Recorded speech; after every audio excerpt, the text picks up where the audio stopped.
방송에서 제공하는 투자 정보는 투자 판단에 대한 조언입니다.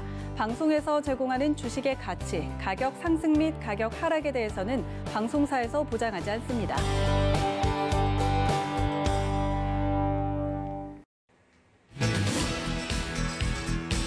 안녕하세요. 베스트 트레이딩맨 거래자들 진행의 도지은입니다.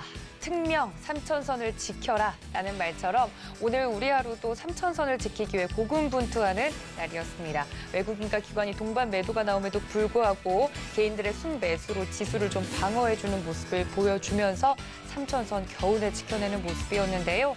앞으로 박스권에 갇힌 우리 증시 어떤 방향성을 보여줄지 여러분들 궁금하실 것 같습니다. 시장에 대한 정확한 분석과 이슈들 오늘도 1시간 동안 풀어내 볼 테니까 저희와 함께 보시면 좋을 것 같습니다. 또 본 방송에서 제공해 드릴 정보는 투자 판단에 대한 조언일 뿐 해당 주식의 가치나 수익률을 보장하고 있지는 않고요. 또 서울경제TV는 자본시장 통합법을 준수하고 있습니다. 1:1 투자 상담과 유사 소신행위 등 모든 불법 사항을 엄중하게 금지하고 있다는 말씀까지 전해드리면서 저는 오늘의 위원님과 함께 돌아오겠습니다. 잠시만요.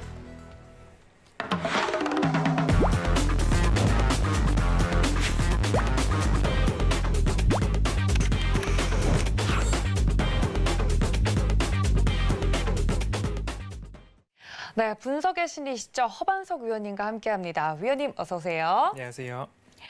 네, 위원님과 함께 오늘도 시장 이야기를 좀 나눠 볼 텐데 제가 오늘 시장 한 줄 정리를 특명 코스피 3천선을 지켜라 이렇게 이야기를 했는데 아슬아슬하게 좀 박스권 안에서 움직이는 와중에서도 3천선만큼은 좀 지켜내자는 시장에 좀 이야기가 돌더라고요. 왜 이렇게 특명까지 붙였나 했더니 외국인과 기관이 계속해서 팔아내고 개인들만 매수를 해주는 모습인데 제가 또 풍문으로 들으니까 뉴욕 증시도 그렇고 우리 증시도 그렇고 지금까지 증시를 좀 받쳐왔던 개인들의 매수세도 살짝 마르고 있다 이런 이야기가 들리던데 맞을까요, 위원님? 네, 그렇습니다. 장중, 시간 외의 거래를 제외하고서는 장중 거래량으로서는 이번 주 중에서는 가장 적은 거래량이었습니다. 집계가. 그리고 지금 11주째 지지부진한 장세, 박스권 또는 조정 계속적으로 이어지고 있는데요. 말씀하셨듯이 거래 대금이 줄어들었고 개인들의 매수세도 굉장히 좀 줄어든 모습입니다. 코스피도 그렇고요. 코스닥도 그렇고 마찬가지인데요. 결국엔 이제 뭔가 슈팅이 나올 자리에서 개인들이 슈팅을 쏘기에는 3,000포인트 이상이라는 점에서는 스마트해진 개인 투자자들도 뭔가 지켜보는 장세가 이루어질 수도 있고요. 그리고 또 하나는 공격적으로 투자하기에는 자금 여력이 이제는 한계가 온 부분도 없지 않아 있을 겁니다. 하지만 개인들도 워낙 스마트해졌기 때문에 조금만 불씨가 지펴진다라고 한다면 한 번 더 상승하는 섹터와 종목군들 쪽으로의 수급 쏠림은 일어날 것입니다. 지금 국내 증시를 본다라고 한다면 테마 그리고 개별 이런 이야기가 더 맞을 것 같습니다. 그쵸. 특별히 이제 선거 기간에 돌입을 했습니다. 그렇게 되면 국내 증시는 더더욱이 정치 테마주 쪽으로의 수급 쏠림이 좀 심화되는 모습이기 때문에 이러한 부분들이 일부 소화가 되고 나면 그 이후에는 예정된 대로 그리고 따박따박 3월 달에도 굉장히 많은 이슈들을 이겨내 왔습니다. 한국의 선물옵션 동시 만기일, 그리고 FOMC 회의 있었고요. 그리고 미국의 동시 옵션 만기일이 있었고, 미국 국채금리도 응찰률이 나쁘지 않았고요. 하지만 이제 미국 시간으로 이제 내일 오후 1시경에 7년물 미국채금리 응찰일입니다. 그렇기 때문에 이 부분만을 넘기고 나면 오히려 눈치 보기 장세가 조금 지나가지 않을까라는 생각이 듭니다. 지난달 25일이었죠. 7년물 국채금리가 20% 가까운 상승을 보이는 쇼크가 일어났습니다. 그 쇼크 때문에 7년물 이후에 10년물 그리고 5년물까지도 긴장을 했던 그런 연속이었는데요. 이제 차차 하나하나 마무리가 되고 있는 과정이고 금리의 일종의 발작이라는 표현들을 많이 쓰게 됩니다. 그러한 부분들에 있어서도 어느 정도 시장은 내성이 생기고 있다라고 좀 보면 좋을 것 같고요. 네. 지난주와 마찬가지로 동일한 말씀 드려야겠습니다. 조정은 데크레센도, 상승은 크레센도라고 말씀을 드리고 싶고요. 거래 대금이 말랐고 상승하는 섹터가 적고 하더라도 보유 종목들이 탄탄한 포트폴리오를 구성하고 있다라고 한다면 그 안에서 단가와 비중 조절을 통해서 이 구간을 잘 이겨낼 수 있다라고 응원의 말씀과 함께 덧붙여서 전략 말씀드리겠습니다. 알겠습니다. 말씀해 주신 것처럼 상승은 크레센도로 온다 이런 이야기를 해주셨는데 조금 더 거기다가 빠르기를 좀 더 빨리 왔으면 좋겠다라는 말까지 덧붙이면서 우리 시장 얼른 상승장에 오기를 바라는 마음에 제가 한마디 더 보태봤습니다. 여러분들 노란톡 활짝 열어두고 있습니다. 서울경제TV 배트맨 검색하시고 들어오시거나 하단에 나가고 있는 QR코드 통해서 입장이 가능하고요. 그리고 저희 허반석 위원님께 제가 또 살짝 여쭈어 보니까 이번 주 주말에도 무료 네. 온라인 강연을 통해서 많은 분들 만나 뵙겠다고 이야기를 해주셨는데 이번 주는 일요일이네요, 위원님? 네, 그렇습니다. 네, 일요일 오후 6시에 진행이 될 예정이라고 하는데 함께하면 어떤 점이 좋을까요?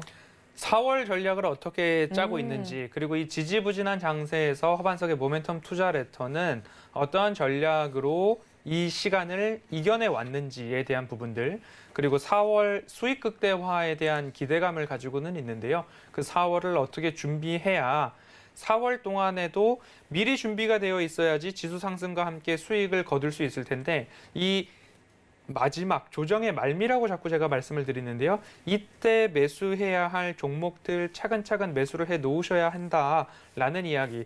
베스트 트레이딩맨이나 아침에 작전 리포트 시간을 꾸준하게 저와 함께 하셨다면 제가 누누이 강조드렸던 섹터들 그리고 리포트에서 찝어드렸던 그런 부분들까지도 한번 총망라해서 4월을 준비할 때 이 섹터와 이 종목들은 좀 보시는 게 좋겠습니다라는 이야기 함께 나눠보고자 합니다.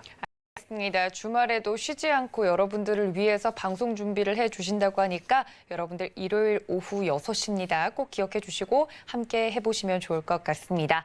자, 위원님과 함께 시장 이야기 간단하게 나눠봤는데요. 오늘 시장에도 이슈가 굉장히 많았습니다. 굵직한 이슈들 저희와 함께 다뤄보시면 좋을 것 같은데 투데이 이슈 함께 만나보시죠. 네, 오늘도 두 가지 이슈를 준비를 했습니다. 테마 장세가 빠르게 이루어지고 있는 박스권 안에서도 챙겨가야 할 이슈들인데요. 연준 파월의 경제 자신감이 눈에 띕니다. 국채금리 상승 질서 있게 올라가는 모습이기 때문에 인플레이션 우려는 없다라고 단언을 했는데요. 과연 그 내막은 어떤 이야기들이 있었는지 살펴보도록 하고요. 두 번째는 시끄러웠던 이유가 있었죠. 반도체 이슈 중에 인텔이 파운더리 시장에 재진출을 하겠다라고 선언을 하면서 반도체 세계 대전이 시작될까라는 이슈로 오늘 꼽아봤습니다. 이야기 나눠보도록 하죠. 네, 미국 국채금리라든지 금리 상승 이런 이슈는 우리 시장에 최근에서 계속해서 거론이 되던 이슈였는데 이 부분에 대해서 가장 중요한 건 시장이 너무 금리가 가파르게 올라가다 보니까 인플레이션이 오는 게 아닌가라는 그런 걱정들이 시장에 굉장히 크게 산재해 있었습니다. 간밤 제롬 파월 연준 의장의 상원 증언이 있었는데요. 파월 의장은 최근 국채금리 상승은 질서 있는 흐름이다라면서 매우 낮은 수준이었던 금리가 상승한 건 경제에 대한 자신감이 반영된 것뿐이라면서 시장에 대해서 인플레이션 우려를 좀 잠재우기 위한 강한 자신감을 좀 보였습니다. 이 점에 대해서는 역시나 말들이 많은데 사실 기축통화국인 미국은 어떻게든 간에 돈을 풀든 아니면 거두든 방법을 써서 이걸 좀 인플레이션을 조절할 수 있는 능력이 있잖아요. 근데 문제는 우리나라 같은 경우에는 미국의 영향을 받으면서도 기축통화국이 아니기 때문에 인플레이션 우려가 당연할 수밖에 없을 것 같긴 한데 위원님 연준의 이 자신감 어떻게 보시나요? 기축통화를 또 말씀을 하셔서 덧붙여야 되겠는데요. 네. 미국이 이제 글로벌 G2라고 하는 중국과의 대결 구도 속에서 달러화가 기축통화로 지속적으로 자리를 잡아야 하는데 위안화가 그 자리를 차지하고 싶은 욕구가 굉장히 많다라는 건 누구나 다 알고 있는 사실인데 이 코로나19 팬데믹을 거치면서 미국이 과연 금융적으로 또는 부양책으로 그리고 달러화를 찍어내면서 세계 경기와 자국의 경기를 이끌어 나가는 그런 힘과 중국에서 마찬가지로 위안화를 찍어냄으로써 자국의 경기와 글로벌 경기에 이겨내려는 그런 모습들, 일종의 대결 구도가 나올 수밖에 없는 상황인데 결과는 뻔하다라는 것이 중론입니다. 미국에서 돈을 더 많이 찍어내고 버틸 수 있으면 버틸 수 있지 중국에서 더 많이 찍어내기에는 여력이 좀 부족하다라는 부분인데 미국도 이러한 부분을 감안해서 무한정으로 찍어낼 수는 없다라는 그런 부분이죠. 국가 부채 비율이 지금 현 구간 이미 100%에 육박한다라는 이야기가 나오고 있어서 지금 이 속도대로 간다면 200%도 뭐 불가능하진 않다. 그래서 이제 옐런 재무장관이 증세에 대한 부분들을 좀 가지고 나온 이야기가 있습니다. 네. 다시 한번 정리를 해보자면 24일 상원에서 파월 의장이 방금 앵커님께서 이야기해 준 것처럼 채권금리 상승 현 구간 질서 있다라고 보고 있다. 그리고 낮은 수준에서 금리가 상승하는 것, 경기에 대한 자신감, 경제에 대한 자신감이다. 그리고 인플레이션에 대한 단기적 상승 압력이 있지만 일시적일 것이다. 그리고 혹 인플레이션이 과도하게 나온다라고 한다면 우리는 카드를 가지고 있다. 우리는 그만한 대응책을 갖고 있다라는 이야기를 했고요. 그 전 23일 하원 청문회에서는 상승세가 빠르기는 하지만 아직까지 완전 회복과는 거리가 멀다. 그리고 지난해 2월 정도의 실업률을 완전 고용이나 좀 안정적인 구간으로 보고 있는데 그때가 2%대였습니다. 지금 6.5%대이기 때문에 아직 완전 고용과는 거리가 멀다. 그래서 필요한 정책적인 지원 지속할 것이다. 꾸준하게 이어갈 것이다. 라는 이야기를 하고 있습니다.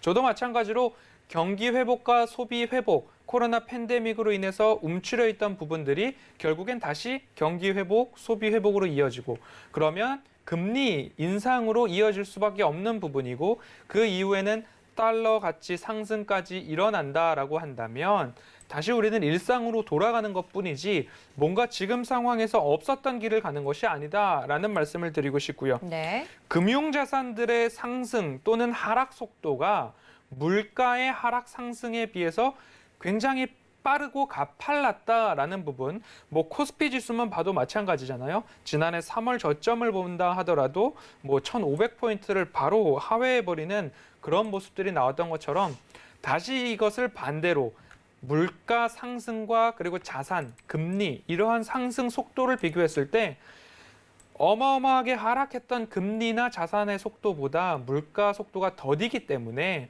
지금부터 올라가는 물가, 인플레 걱정하기에는 과도한 우려를 하지 않아도 좋다라는 이야기를 파월 의장도 이야기를 하고 있는 것입니다. 네. Not to read too much라는 이야기를 FOMC 이후 기자회견에서 했는데 너무 많이 생각하지 마라. 너무 많이 걱정하지 마라. 이런 이야기로 좀 이해를 해 주셨으면 좋겠어요.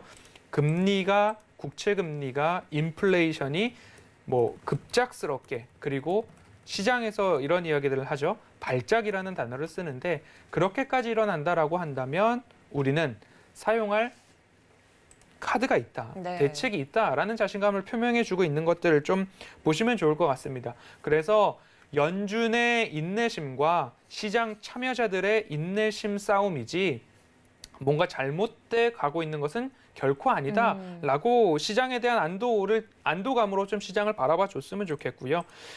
국채 금리가 조금 안정되는가 싶었는데 다시 기술주들이 폭락을 했습니다. 전일 옐런 의장의 증세에 대한 부분들이 있었고요. 그리고 지금 앞으로 지금까지는 재정 지출을 통해서 금융을 통해서 국가 그리고 금융 그리고 시스템들을 유지시켜 왔다면 이제부터는 장기적인 싸움으로 돌입을 해야 한다. 그래서 부채 비율이 200%까지 달하기 전에 증세를 통해서 부채 비율을 안정화시키고 그 이후에 장기적 플랜으로서 증세를 통한 지속 가능한 그런 정책을 이제 해야 한다라는 이야기를 옐런 의장이 했습니다. 네. 그러자 이제 빠르게 반응하는 기술주 중심의 낙폭이 일어났는데 그 기술주 중심의 낙폭도 마찬가지로 많이 올랐기 때문에 떨어진 거지 지금 아무런 상황이 없던 가운데 코로나 팬데믹으로 인해서 하락을 했던 것과는 조금 다른 흐름이다라고 좀 이해를 해주면 좋을 것 같습니다. 네. 그래서 지금부터는 불쑥불쑥이라는 단어를 저는 많이 쓰게 될 것 같고요. 네. 그리고 갑작스럽게 찾아오는 조정, 그 조정이 하루 또는 기간 중에 뭐 장중 조정이 나올 수도 있고요. 아니면 단기적으로 일주일 정도의 조정이 나올 수도 있는 흐름들이 지금 1월 11일부터 지금까지 이어졌지만 앞으로 불쑥불쑥 찾아오는 조정에 너무 놀라지 않아도 된다라고 말씀을 드리고 이 한마디를 언제까지 가지고 가게 될지는 모르지만 조정은 데크레센도, 상승은 크레센도, 상승이 나올 때까지 이 이야기를 계속 드려야 될 것 같습니다. 알겠습니다. 이 제롬 파월 연준 의장이 자신감을 보였던 것과 더불어서 시장에 대해서는 아무래도 좀 상대적인 것 같습니다. 작년에 이제 처음 주식시장에 들어온 주식 초보자분들은 장이 계속해서 오르는 줄만 알았다 이런 이야기를 하시더라고요. 네. 그런데 박스콘이라고는 하지만 너무 걱정이 도가 지나치면 제대로 된 포트폴리오 운영이라든지 대응이 안 될 수 있기 때문에 너무 큰 걱정보다는 적절하게 포트폴리오 운영을 통해서 그때그때마다 조정을 좀 대응하는 그런 스마트한 모습이 좀 필요하지 않나라고 위원님께서 이야기를 해주셨습니다. 그러니까 아무래도 인플레이션이 이 글로벌 증시 향방의 가장 중요한 요소로 손꼽히고 있는 건 사실이잖아요.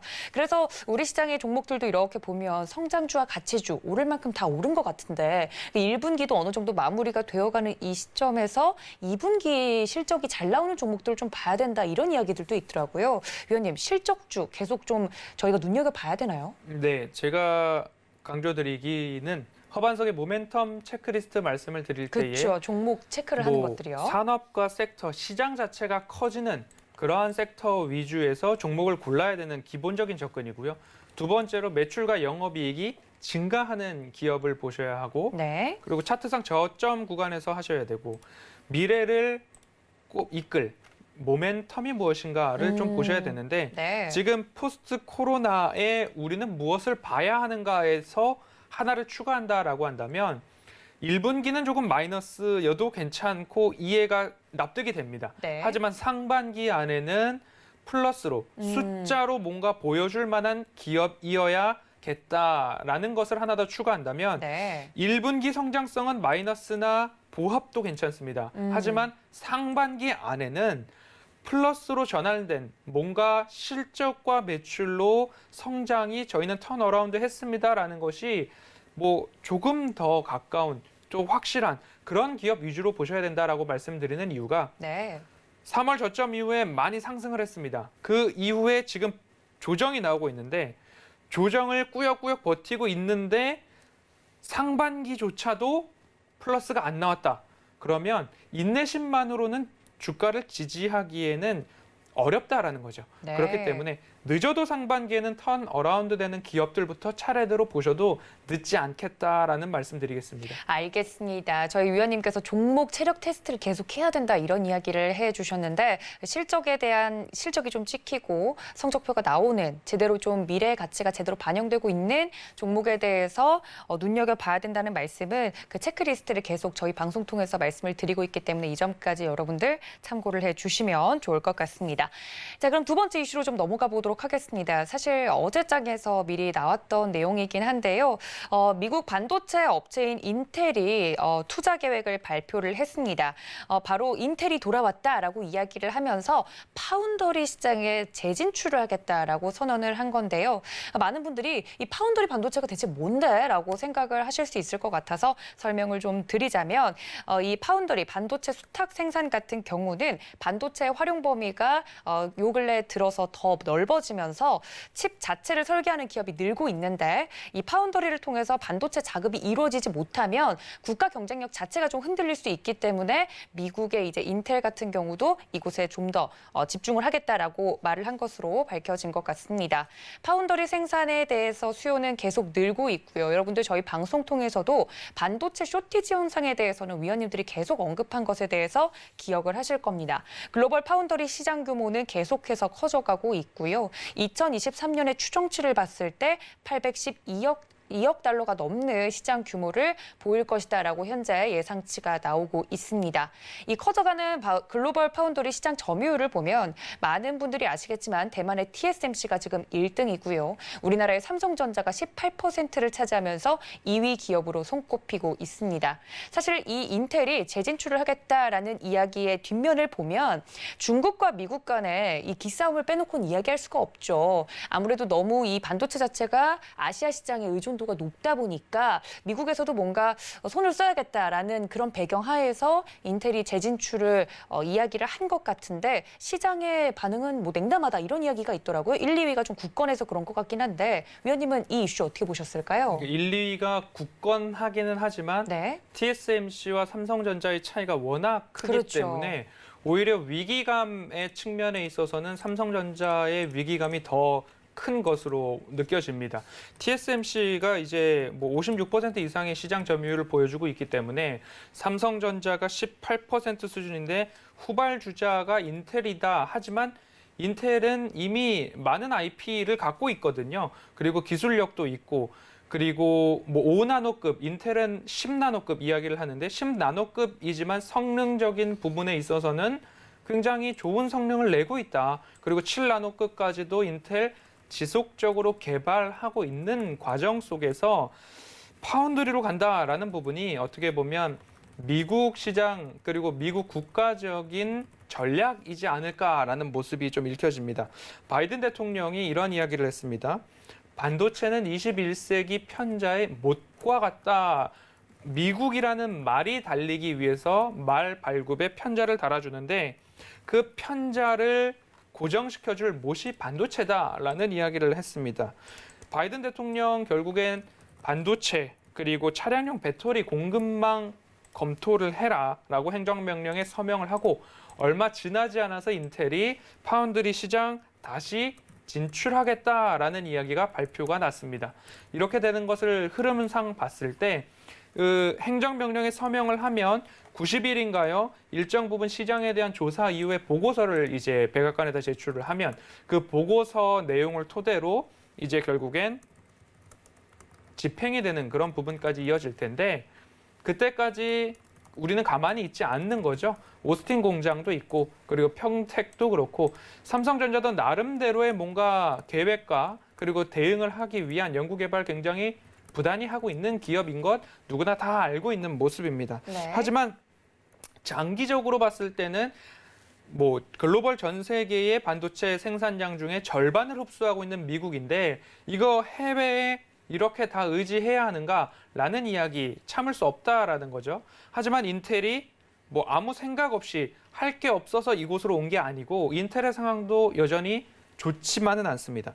CPU죠. 컴퓨터의 중앙 처리 장치. 마찬가지로 AMD와의 경쟁에서 인텔이 이제 밀리는 것 아닌가 이야기가 지속적으로 나오고 있습니다. 네. 그리고 모바일 반도체에서도 마찬가지로 퀄컴 그리고 ARM, 인텔 이렇게 3자 구도인데 인텔이 밀리지 말았어야 할 곳에서 조금씩 자리를 내주고 있는 와중에 안 되겠다. 우리는 국가에서 정부에서도 밀어주고 우리도 할 수 있었던 그 파운드리 시장 다시 해봐야 되겠다라는 뭔가 돌파구를 찾기 위한 결과이기 때문에 네. 삼성전자가 조금 더 경각심을 갖고 이 부분을 바라보는 것 아닌가 싶습니다. 얼마만큼의 기술 격차를 빠르게 극복하느냐 이 부분이 또 관건일 것 같은데 그래서 삼성전자는 오스틴 공장 이제 10년간 세금 감면을 받을 것인가 아니다 20년 해주십시오라고 이야기를 하고 있는데 그럼 15년으로 합시다 이런 얘기가 오고 가고 있고요.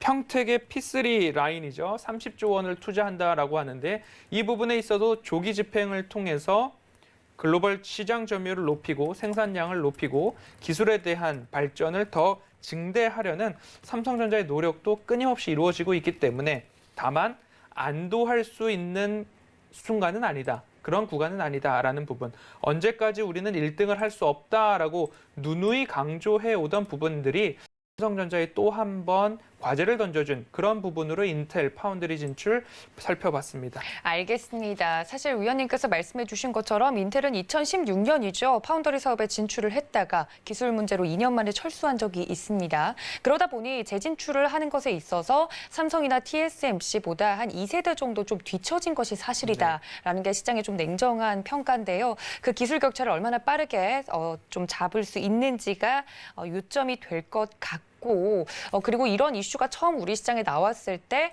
확실히 이제 2등인 삼성전자 같은 경우는 당일 주가가 좀 하락하는 모습을 보였고 반면 반도체 이제 소부장 작은 종목들 같은 경우는 오히려 좀 수혜를 받을 것이다라는 기대에 힘입어서 주가가 오르는 모습을 보였는데 그러면 반도체 슈퍼사이클 이야기가 계속 나오고 있었잖아요, 위원님. 네. 그러면 이렇게 또 인텔이 재진출을 하고 시장이 이렇게 넓어지고 있으면 저희는 반도체라고 했을 때 삼성전자 같이 큰 기업에 투자를 해야 되나요? 아니면 수혜를 입을 것 같은 중소형주에 눈을 돌려야 되나요? 지난해 연말부터 말씀을 드렸을 때 21년도 업종을 보실 때에 반도체 업종을 보시는 게 좋은데 네. 뭐 그때 당시에도 삼성전자, SK하이닉스, DB하이텍 모두 다 주가가 굉장히 상승한 그런 모습이었습니다. 코로나 팬데믹 이후에 뭐 지난해 11월, 12월까지도 지속적으로 우리 증시를 끌어올린 게 대형주 위주의 시총 상위주였으니까요. 그리고 제가 말씀드릴 때 반도체를 볼 때에 소부장 하는데 그것을 조금 순서를 바꿔서 장비, 소재, 부품 쪽으로 보시는 게 어떨까라고 네. 말씀을 드렸습니다. 대표적으로 원익 IPS 그리고 원익 그룹주들이 있었죠. 그러한 측면이 결국엔 공장 증설 그리고 공장 신규 건설 이런 부분에 맞닥뜨려져 있는 것이죠. 라인을 깔아야 되고 기기가 들어와야지 공장도 돌아가는데 공장만 짓는다고 그 안에 뭐 돌아가는 게 없으면 안 되잖아요. 그래서 말씀드렸던 게 반도체 섹터를 보실 때에 장비 쪽 좀 유심히 보시고 소재 쪽 좀 유심히 보시자고 말씀을 드렸고요. 원익 IPS 같은 경우는 굉장한 상승률 이후에 횡보하는 구간인데 원익 QNC가 또 어제장 지난 일 또 이렇게 좀 상승을 해주는 모습이었습니다. 네. 그래서 다시 한번 말씀드리기는 주가가 너무 고점 영역에 있을 때는 들어가시는 게 아니고 오히려 21년도 내내 실적이 좋아질 거다라고 시장이 커지고 있다라고 그리고 공장들이 이렇게 증설을 하고 있고 신규로 건설을 할 때에 결국엔 장비, 부품 이 순서로 조금 비중을 둬서 어디에서 나는 매수를 하는 게 좋을까라는 생각을 한번 관심 가져서 보시면 결국엔 뭔가 매수할 타임을 기다리면 된다. 그런데 메모를 해줬다가 장비 소재 부품이다 라고 좀 보시면 좋을 것 같습니다. 알겠습니다. 반도체 투자에 있어서 장비, 소재, 부품 순으로 좀 보자라고 말씀을 드리면서 투자 팁까지 알려드렸으니까 이슈에 녹여서 여러분들 챙겨가 주시면 좋을 것 같습니다. 자, 이슈 여기까지 살펴봤고요. 저희는 종목 이야기로 돌아오겠습니다. 잠시만요.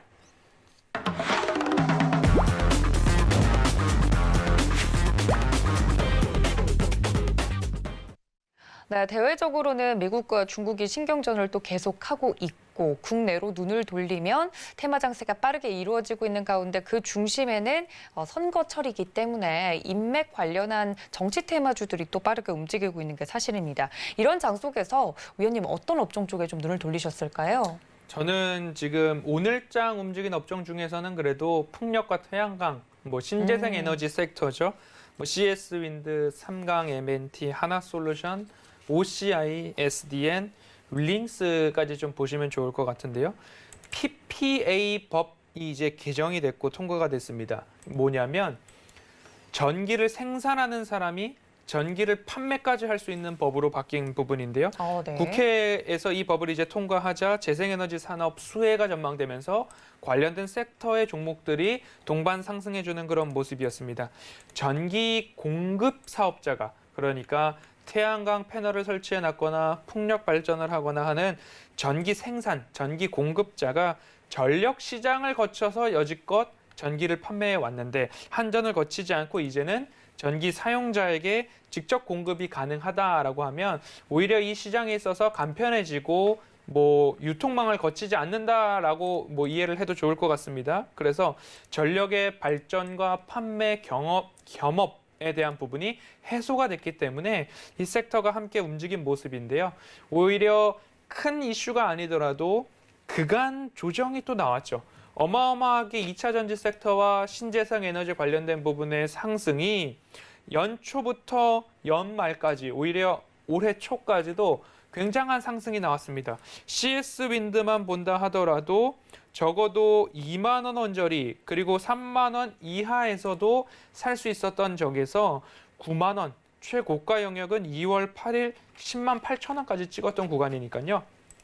어마어마한 상승 이후에 주가 증시가 지지부진하자 함께 동반 하락했습니다. 일정 부분 하락과 횡보가 끝나자 이제 다시 한번 시세를 줘도 되지 않을까라는 그런 구간으로 좀 보셔도 좋을 것 같고요. 하나솔루션 같은 경우에는 특이하게 오늘 이 PPA 법에 조금 상승을 본 것이 아니라 상승의 덕을 본 것이 아니라 1분기 서프라이즈에 대한 부분들이 좀 나왔습니다. 마스크나 귀저귀 같은 위생용품에 사용되는 친환경 접착 소재에 대한 매출이 벌써 이제 올해 100% 이상 증가할 거라는 전망이 나오고 있습니다. 올해 초부터 매달 40%씩 증가하고 있다라는 이야기가 나왔기 때문에 지난해 대비해서는 100% 증가할 겁니다라고 해서 벌써부터 어닝 서프라이즈에 대한 그런 이야기들이 많았습니다. 그래서 CS 윈드나 상강 M&T, 풍력 발전, 그리고 OCI, SDN, 윌링스 이렇게 풍력 태양광 섹터가 함께 상승할 때 하나솔루션도 태양광 섹터지만 플러스 알파가 있었다라는 부분으로 한번 보시면 좋을 것 같고요. 이 섹터를 조금 더 잘 봐야 되겠다라고 하시는 분들은 골드만삭스가 이런 이야기를 했습니다. 여전히 태양광 주식을 사야 하는 이유라는 리포트를 냈는데요. 탄탄한 펀더멘털, 그리고 건전한 자금 조달 배경, 그리고 정부 정책 수혜까지 이어진다. 미국 시장 중심으로 이야기를 했지만 국내 시장도 별반 크게 다르지는 않을 겁니다. 그래서 금리가 높았던 시기에도 지속적으로 태양광 설치 규모는 증가하고 있고 우리나라만 하더라도 보조금 수준이 규모가 적어들 때도 있고 유지할 때도 있지만 연초 또는 신청하는 시기만 되면 금방 동이 나버리는 그런 모습이잖아요. 그거가 마찬가지로 코로나 팬데믹 시절에도 태양광 설치 규모 줄지 않았다라는 그런 부분 한번 보셔도 좋을 것 같고요. 또 한 가지는 미중 갈등 구도 속에서 중국산 솔라 구매를 전면 금지하겠다라는 법안이 준비되고 있다. 이런 보도들이 이어지고 있습니다. 외신을 중심으로.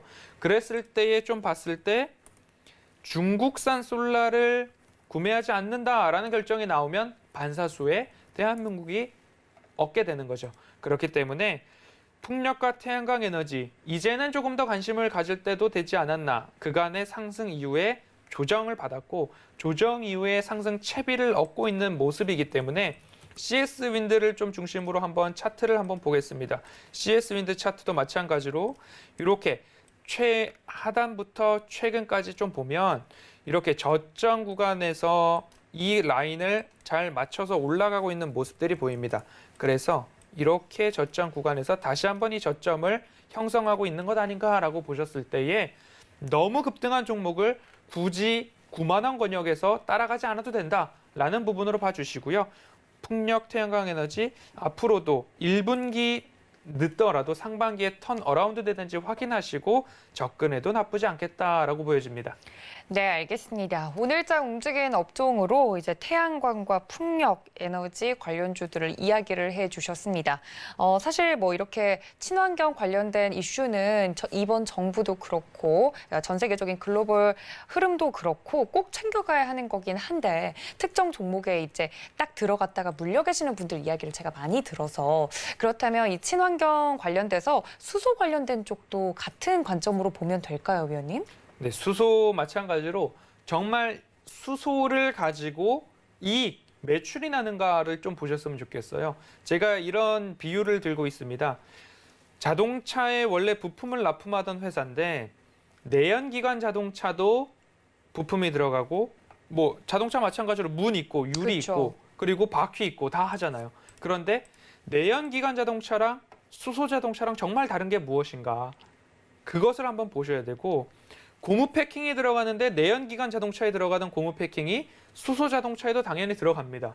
그때 그 기업이 우리는 수소 섹터다라고 했을 때 정말 이 수소 섹터의 수혜가 맞는가를 한번 살펴보신다면 긴 관점에서 봤을 때 수소에 대한 섹터가 정말 맞는가 체크를 해보셔야 된다라고 다시 한번 말씀을 드릴 때 네. 수소에 대한 기술이 있는가, 앞으로 어떤 사업 목적을 갖고 있는가 이 부분 꼭 체크해 보셨으면 좋겠습니다. 알겠습니다. 친환경 관련된 여러 가지 섹터군들 중에 특히 수소 관련 섹터군들을 살펴보실 때 진짜 이 기업이 수소 관련 핵심 기술이 있는가를 정확하게 좀 따져보시고 투자하시는 게 좋겠다라는 말씀까지 전해드렸습니다.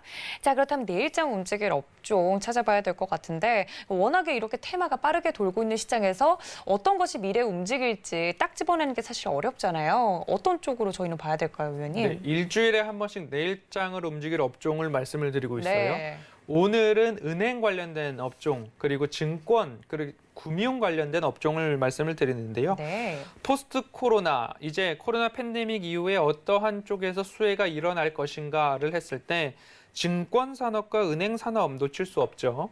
그래서 이제는 주식 투자가 대세다라고 해서 부동산 자산이 주식 또는 비트코인 쪽으로 위험 자산으로의 투자 확대가 이미 일어났습니다.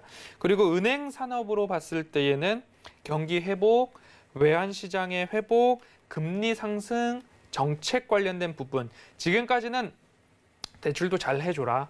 그리고 원리금 상환 이런 부분 조금 유예해줘라. 이런 부분이었지만 이제는 원리금 유예에 대한 부분들 규제 조금 더 강화하고 그리고 대출도 좀 쪼이고 이제는 건전성 쪽으로 은행을 바라보고 있기 때문에 은행 입장에서는 이익이 개선된다라고 보실 수밖에 없을 겁니다.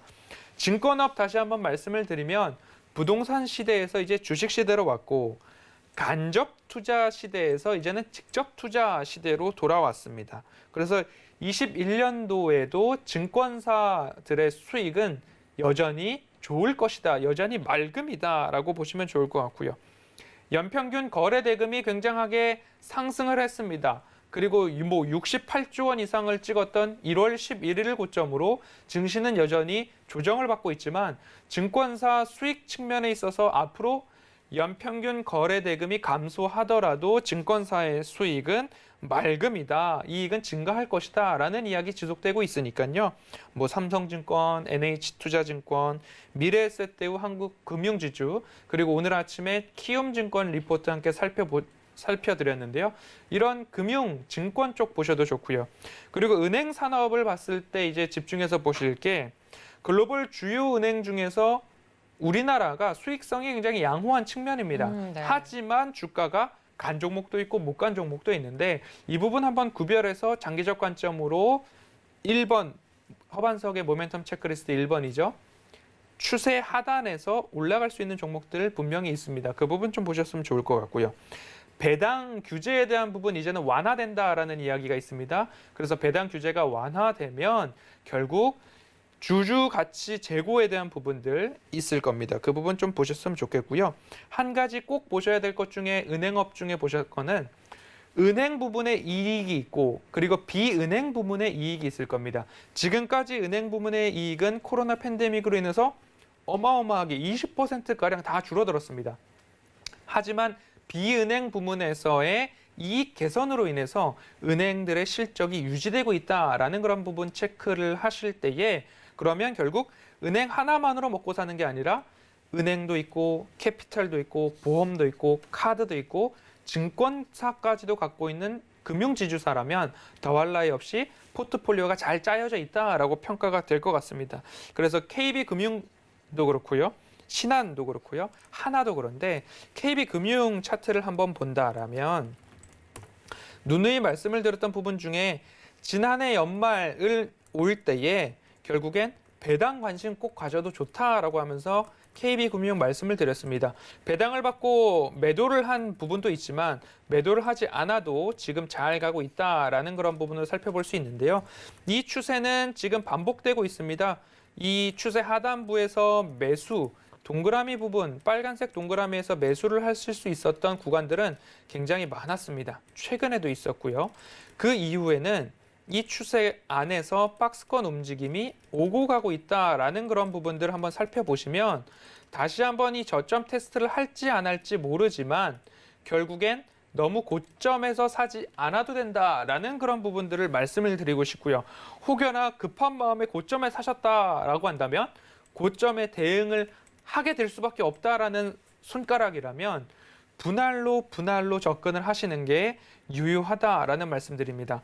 그렇기 때문에 금융 쪽 보실 때에 증권과 금융 지주 보시고요. 포트폴리오가 좀 다양하게 되어 있는 지주사들도 관심 있고 매력적이다라고 말씀드리겠습니다. 네, 알겠습니다. 내일장으로 움직일 업종으로 코로나 시대 최대 수혜 업종이죠. 증권사 그리고 금융지주, 금융지주사 그리고 관련된 여러 가지 종목들에 대해서 이야기를 해드리면서 자세하게 설명드렸으니까 여러분들 참고해 보시면 좋을 것 같고요. 노란톡 열어두고 있습니다. 서울경제TV 배트맨 검색하시고 들어오시거나 QR코드 통해서 입장 가능하니까 지금 바로 이용해 보시길 바라겠습니다. 자, 저희는 마지막 코너죠. 베스트 스탁 시간으로 돌아오겠습니다. 잠시만요.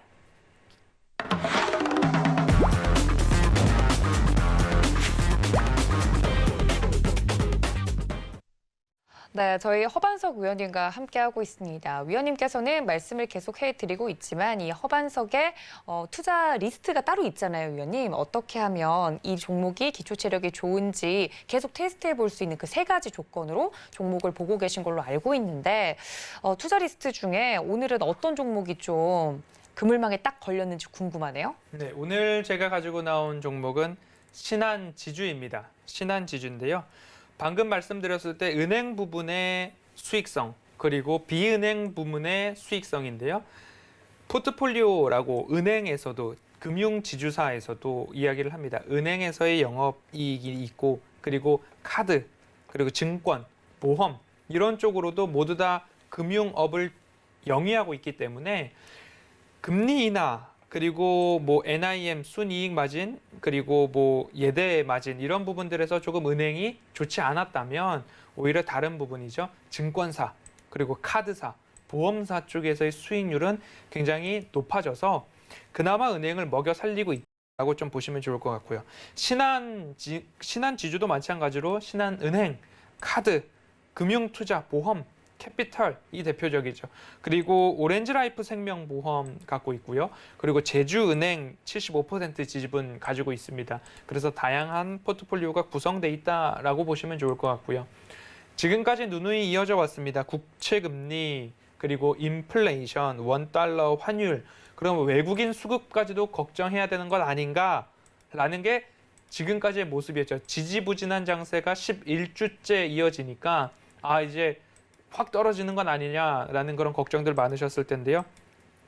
지속적으로 상승해온 기술주나 성장주들이 일정 부분 조정을 받고 그런 매물출회를 다 받아내고 나면 이제 시장의 관심이 오르지 않았던 종목들로 오는데 그 중에 하나가 은행과 증권, 금융주 쪽으로 관심을 두셔도 좋겠다라는 말씀을 드립니다. 그래서 완만한 금리 상승은 금융주에 굉장히 좋은 약이 되고요. 급격한 금리 상승은 시장 자체에 조정을 주고 충격을 주고 있기 때문에 그나마 모든 섹터가 어렵지. 그다음 이제는 완만한 금리 상승, 경기 회복, 소비 회복, 금리 상승, 일상으로의 회복. 이것은 이견이 없는 순서니까요. 이러한 관점으로 봤을 때에는 금융 쪽 보셔도 좋겠다라는 말씀 드리고 싶습니다. 당분간 이렇게 지수가 되돌림이 나와서 상승할 때에 지수 대비 아웃퍼폼 할 수 있는 섹터, 금융주라고 좀 보시면 좋을 것 같습니다. 자회사의 이익이 좀 중요하다라고 말씀을 드리고 있는데요. 오렌지라이프 신한금융에서 인수를 해서 신한생명과 합병이죠. 프루덴셜 생명은 KB금융, 아주캐피탈은 의리금융에서 인수를 했습니다. 이렇게 금융사들, 지주사들, 은행들도 포트폴리오를 다각화하기 위해서 여러 사업을 인수하거나 진출하고 있다라는 모습 보시면 좋을 것 같고요. 20년도 지난해죠. 은행 부분의 순이익이 8.8% 감소했습니다. 하지만 비은행 부문에서의 수익이 27% 증가해서 은행을 먹여 살렸다라고 보셔도 좋을 것 같고요. 하지만 아직까지 은행 부분의 이익을 대부분의 은행들이 80% 이상이 차지하고 있습니다. 하지만 신한지주 같은 경우에는 60% 미만으로 떨어졌다라는 그런 부분입니다. 비은행 부문의 이익 비중이 18년도에는 20%, 19년도에 24%, 20년도에 31%로 결국엔 은행들도 비은행 부문에서의 이익을 조금씩 중요하게 여겨질 수밖에 없는 이 상승 추세 흐름을 보고 있습니다. 그래서 이 상승 추세 흐름에 따라서 수혜를 볼 수 있는 좋은 종목 중에 하나가 신한지주가 되겠다라고 말씀을 드리는 거고요. 네. 신한지주의 20년도 실적을 조금 리뷰해 보면 이익 증가율 둔화 요인 중에 하나가 결국엔 순이자 마진 감소 있었고요. 그리고 코로나19 충당금 약 4천억 원 적립을 했고요. 그리고 무엇보다도 투자 상품, 펀드, 사모펀드 쪽 이슈로 인해서 증권 부문 순이익이 30% 감소해버리는 바람에 전년 대비 이익이 0.3%밖에 증가하지 못했습니다. 신한지주 전체적으로 봤을 때 연결 순이익이요. 그러나 7년 연속 이익은 증가하고 있다라는 그런 부분을 조금 위안을 삼아야 될 것 같고요. 은행 부문에서 차지하는 이익이 58% 정도 되기 때문에 비은행 부문에서의 영업이익 좋다. 하지만 다른 지주사, 금융지주사를 봤을 때 80%를 넘어가는 곳들도 있기 때문에 결국엔 신한지주의 포트폴리오는 조금 안정적으로 꾸려져 있고 균형감이 있다라고 좀 보시면 좋을 것 같습니다. 그래서 신한지주의 비은행 부문 이익 기여도가 18년도에는 31%, 19년도에는 34%, 지난해 20년도에는 41%가 넘어가는 그런 모습입니다. 비은행 부문에 있어서의 활동 그리고 이익 회수가 굉장히 크다라고 보시면 좋을 것 같고요. 은행에서 68% 이익 비중이 18년도였는데 20년도에는 58%까지 내려왔습니다. 그래서 양쪽 은행 부분과 비은행 부분에서의 수익이 굉장히 균형감 있게 오고 있다라고 보시면 좋을 것 같습니다. 기술적 분석을 한번 해보고 싶습니다. 제가 허반석의 모멘텀 체크리스트 말씀을 드리면서 첫 번째 추세상 하단부, 추세상 저위험 구간인가를 말씀드릴 때에 이렇게 최근에 저점 구간을 하나 놓고요. 그리고 이렇게 두 개를 놓습니다. 최근의 저점 구간 그리고 가장 낮았던 저점 구간을 두 개를 놓고 이 두 라인을 조금은 느슨하게 이렇게 그어볼 수 있습니다. 그러면 맞닿을 수 있는 부분들이 한두 군데씩은 꼭 나오고 있는 모습입니다. 그리고 최근에도 그랬고요. 최근에도 그랬고요. 이렇게 이 빨간색 동그라미가 있는 부분이 이왕 이 기업을 매수할 거라면 조금 더 가격적으로 낮은 가격에서 살 수 있는 노력이 필요하다라는 말씀을 드리는 거고요. 또 한 가지는 수익 극대화에 대한 라인인데요. 평행한 선을 하나 긋고 그 위로 한번 올려보겠습니다. 아주 짧게 올린다라고 한다면 이 구간 안에서의 되돌림이 나올 자리에서는 되돌림이 나오고 다시 한번 추세 하단으로 내려가고 그래서 파란색 네모 상장에서는 굳이 들어가야 되는가? 라고 한 번 더 고민해 보셔자라고 말씀을 드리고 있습니다. 하지만 큰 차트의 흐름으로 봤을 때에는 조선주와 마찬가지로 굉장히 낮은 가격대다. 기본적으로 바닥 구간이 4만 원에서 4만 2, 3천 원 구간 바닥을 유지해 오던 기업이었는데 뭐 펀드 관련된 손실도 그렇고요. 코로나에 대한 부분도 그렇고 굉장히 저평가 구간으로 차트 흐름상 보여지고 있습니다. 그래서 이익이 다변화하고 있고 균형감 있는 이익을 얻고 있는 신한지주이기 때문에 오늘 아침에도 수요일 아침에도 이런 말씀 드렸습니다. 급하신 분들은 분할로 접근을 하시고 급하지 않으신 분들은 이 추세 하단부 빨간색 동그라미에서 접근하시는 게 유효하겠다라는 말씀을 드려보고요. 허반석의 모멘텀 체크리스트 두 번째는 매출과 영업이익이 증가하는가에 대한 부분입니다. 바짝 쪼그라들어 있었는데 두 가지 요인이었죠. 코로나19 충당금으로 4천억 원, 그리고 펀드, 그리고 부동산 관련된 손실 반영으로 인해서 증권 부문에서 30% 이상의 순이익이 감소했다라는 그런 부분들. 모멘텀 체크리스트 세 번째죠. 미래를 이끌 모멘텀, 미래 성장 동력은 무엇인가? 첫 번째로 봤을 때는 굉장히 저점 구간이다. 아주 바닥 중에 바닥이다라는 그런 부분들이 하나의 포인트로 또 보이고요. 또 하나는 보험, 생명, 카드, 캐피털, 포트폴리오 구성이 굉장히 균형적이다. 그래서 다른 금융지수사들이 이미 너무 비싼 구간에 들어갔다면 앞으로 중간 배당에 대한 부분들도 있고요. 자사주 매각 또는 소각에 대한 이야기가 오늘 주총에서도 좀 나온 모습입니다. 그렇기 때문에 수익 창출의 포트폴리오가 잘 꾸려진 신한지주 오늘의 베스트 스탁으로 소개해드리겠습니다. 네, 오늘 베스트 스탁에서 허반석 위원님께서 깐깐하게 고른 오늘의 종목 신한지주였습니다. 여러분들 이렇게 자세한 이야기 궁금하다 하시는 분들 노란톡 열어두고 있겠습니다. 서울경제TV 배트맨 검색하시고 들어오시거나 QR코드 통해서 입장 가능하니까 많은 참여 부탁드리도록 하겠습니다.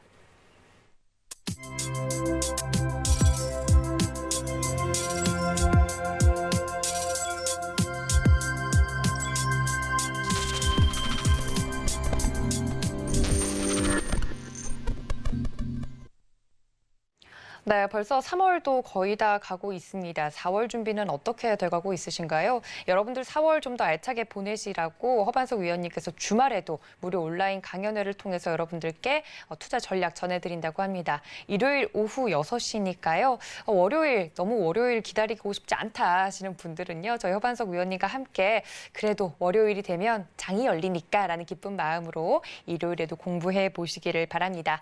1시간 동안 이렇게 열심히 이슈부터 종목 이야기까지 전해주신 저희 위원님께 감사 인사드리겠습니다. 위원님 고맙습니다. 감사합니다. 또 본 방송에서 제공해 드린 정보는 투자 판단에 대한 조언일 뿐 해당 주식의 가치나 수익률을 보장하고 있지는 않고요. 또 서울경제TV는 자본시장 통합법을 준수하고 있습니다. 1:1 투자 상담과 유사수 신행위 등 모든 불법 사항을 엄중하게 금지하고 있다는 말씀까지 전해드리면서 저는 잠시 쉬었다가 심야 상담소로 다시 돌아오겠습니다. 시청해주신 여러분 고맙습니다.